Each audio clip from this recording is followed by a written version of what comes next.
Hi, good afternoon. Wonderful to Hi, see Linda. Good Hi, afternoon, wonderful Good Linda. to see afternoon. the Gastronomous team. Thank you guys for taking the time to give us an update on your CFIN funded project. Now that you're about a year into it, I guess. So for anybody out there watching who might not know us, I'm Linda Fox, the CFIN Regional Innovation Director for Ontario. If you guys don't mind, take a moment and introduce yourselves as well. Thank you, Linda. My name is Kevork Sevadjian. I am one of the co-founders and CEO of Gastronomous. And my name is Andrew Skrepnek. I'm another co-founder of Gastronomous, and I look after the innovation and the research and development. Wonderful, thank you. Well, let's get right into the project because I know that there's a ton going on. Maybe one of you could start with a short overview of Gastronomous and the project that you're doing with CFIN. Well, Gastronomous, Linda, is a company that we started in September 2020. And Andy and I come from the automotive manufacturing business. So we were 25 years in that industry, an industry, as and our viewers probably will recognize, which is highly advanced in terms of automation, in terms of technology, manufacturing, and we decided to bring that know-how and experience into an industry where we saw was really lacking in technology, especially in operations. You've got an industry that is a huge employer of labor, right, with very labor-dependent processes that's now found itself in the middle of a labor crisis. And is really not sustainable. So we saw a big potential in terms of bringing automation technologies and solutions to this industry that has generally been lagging in technology adoption. And I think the timing has really been perfect, and the feedback and response that we've gotten from the market and customers, big and small, has been really exciting. And so that leads us to the project with CFIN. And when we first applied for the CFIN funding, we were working together with one of Canada's largest restaurant groups, Recipe Unlimited. And also one of the world's largest food service contractors, Sodexo, actually the Canadian arm of Sodexo, which is a French company, Sodexo Canada. And so we approached them about applying for CFIN in order to develop automation solutions for the food service group, together with Recipe and Sodexo. And the reason why we picked Recipe and Sodexo is because really they're non-competitive, so they're kind of complementary. Recipe is a quick serve, fast service, or full service restaurant group, the largest restaurant group in Canada with over 1,500 locations. And Sodexo is a food service contractor, so they're catering to the universities, business campuses, and so forth. So really non-competitive. And how can we bring these two big groups and develop a solution with one and test it out with the other? And that's what we did. And the first project that we worked on was a project that we ideated and first came up with Recipe Unlimited, which is an autonomous cooking solution. Wonderful. That we are now beta testing in an actual store in Toronto. So exciting. I can't wait to see what's going on there in the next little while. It often occurred to me that your guys' background in automotive is the perfect jumping off point for exactly the kinds of things that you're doing, because who knows more about automation and getting things done efficiently than that industry. So that's terrific. I think if we're going to talk about some milestones within the project that you have so far, you have some graphics that you can share with us that maybe you can take me through a little bit of what's happened in the project to date. It's Absolutely. exciting that you're working with such large food service operators. Absolutely. So really our journey began, Andy and I, back in May 2015, when we actually conceived the idea for the first time. We were, coming back from an automation show in Germany, and we were having dinner, and over a nice bottle of wine, we imagined the idea of starting a business that would develop what we call micro automation, because automation has existed even in the food industry for decades on a large scale, but not on a micro level or retail level in small kitchen operations. So we conceived the idea of Gastronomous back then, but felt that the market really wasn't ready.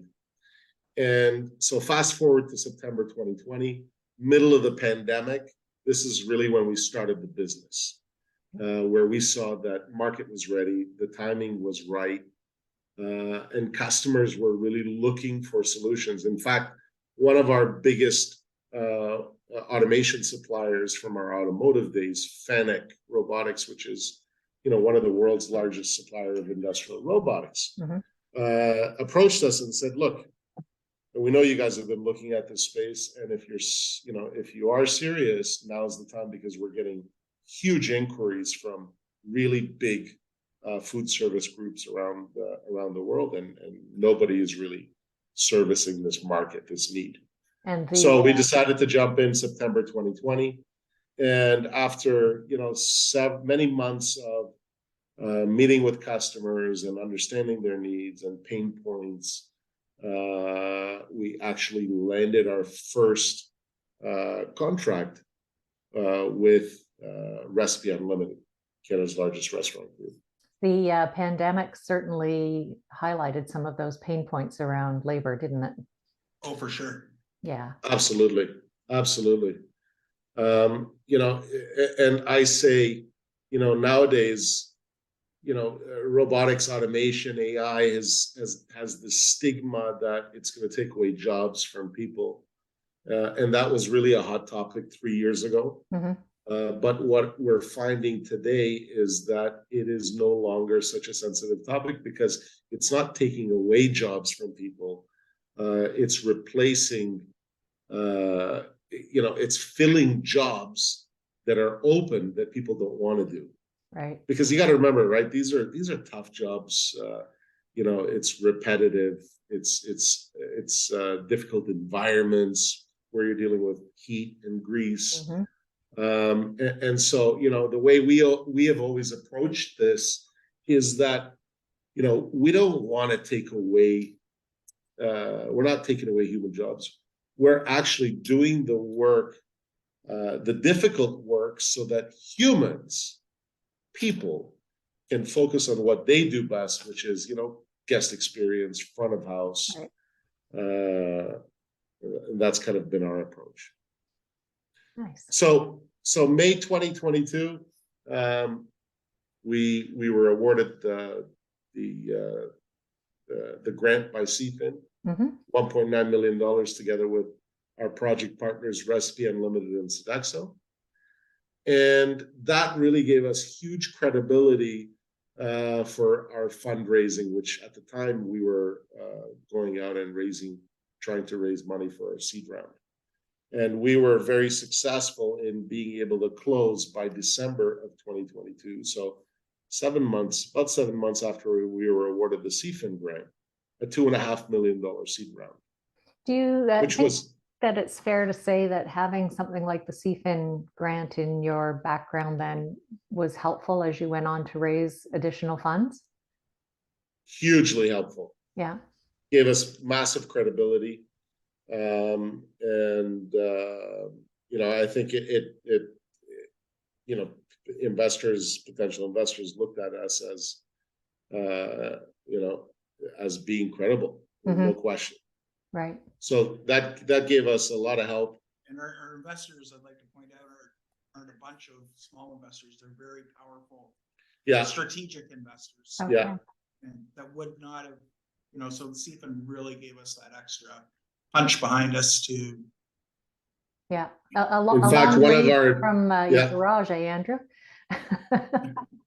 From those first go arounds in the garage to closing a seed round.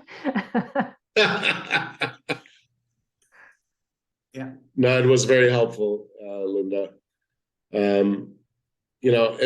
As many startup entrepreneurs can attest to, when you're raising money, it's really a full-time occupation. Yeah. And the help that gave us really allowed us to close the round and refocus on our business and building products and developing solutions. Yeah, because of course you still have to run the business even while you're taking care of all that side of it. Absolutely. Yeah. Absolutely. So I see a couple of other milestones here, and I'm wondering, let's chat about those. But as we come through, up to today, if you can also take us into some of the milestones that you see upcoming over the next year. Yeah. So in March, we installed our first product into our customer store for beta testing. And it's been running now for the last 7 weeks, very successfully. We're getting good feedback. And that is going to lead now to really good feedback to incorporate design changes on the next model. Okay. Which we anticipate starting to build towards the end of the summer and getting into multiple stores. So not just one store, but up to 10 stores by the end of this year. You have to test it over many different geographics and high volume, low volume stores. A larger scale feasibility test. And at the same time, we're going to be doing development to look at different cooking processes with this technology. And also connecting it to their POS system and taking it to the next level with an automatic loader. Okay, so an iterative process as you learn from the in-store experience. Absolutely. And new software features as well. Okay. Absolutely. Very cool. And last month we were participating in a program that's based out of the U of T called Creative Destruction Labs. And we were one of 4 companies in Toronto that made it through. So originally there was 20 companies, 20 startups that participated in this program. And at every stage, there's an elimination. So we were one of 4 companies, startups that made it through. Congratulations. That's a tough competition. Yeah, thank you. To what they call the Super Session, which is going to be held in June. And that's an event where all the investors and mentors in this program worldwide fly into Toronto. Wow. And we are on a stage with all of them. So it's a venture program that's basically working with massively scalable startups. So, that's given us another credibility, major credibility. I should say so. Congratulations. That's terrific. I can't wait to hear more about that. This is maybe a bit of a cheeky question, but perhaps you can give me an idea of where you think you might be if you didn't have the CFIN support of $1.9 million. Okay, well, first of all, Linda, we wouldn't have, without that money, we would not have been able to afford the equipment to do the rapid prototyping that we're able to do. We have an amazing lab in the back here. Wow. And with a state-of-art lab like this, to build our equipment and make revisions on the fly very quickly, it's also given us the it's attracted a lot of other big customers. So we're working with some of the other big players outside of Recipe Unlimited and Sodexo, like some of Canada's biggest, most famous brands. So Okay. we don't want to mention any names yet, but A little mystery though, so we can have Yeah. something to talk about next time. absolutely. I'm admiring the equipment and the facilities there. You guys have gone leaps and bounds from, my goodness, when I first saw your initial facilities about a year ago. I can't believe only 12 months or so have passed with what you've got going on there. That's Absolutely. pretty And one other thing, Linda, our team has also doubled in size in the last 2 months, wow. and we're expanding into the unit next door to us as well. So, Another expansion. Yeah. Wow. Well, thank you so much for covering what you've done so far. And clearly there's a ton of runway still in front of you with all of that going on. Perhaps we can have this chat again and learn some of the super secret things that you can't share with us today. I'll be looking forward to that. Is there anything else that you would like to share with our audience? Well, I think we'd like to sum up by saying thank you for all the support. And as we mentioned earlier, I think none of this would have been possible without the initial credibility that we got with the CFIN funding. You know, that really was a feather in our cap and helped us to be able to go out and raise our first seed round and gain investor confidence. So we really appreciate you know, all that CFIN has done for us. Absolutely. Well, thank you. It's certainly our pleasure to be along on the journey and see what you guys are accomplishing. Thank you. It's always terrific to catch up on the latest with you and the team there. I really appreciate your time. Thanks for being with me today. Take care. Thank you, Linda. Thank you, Linda.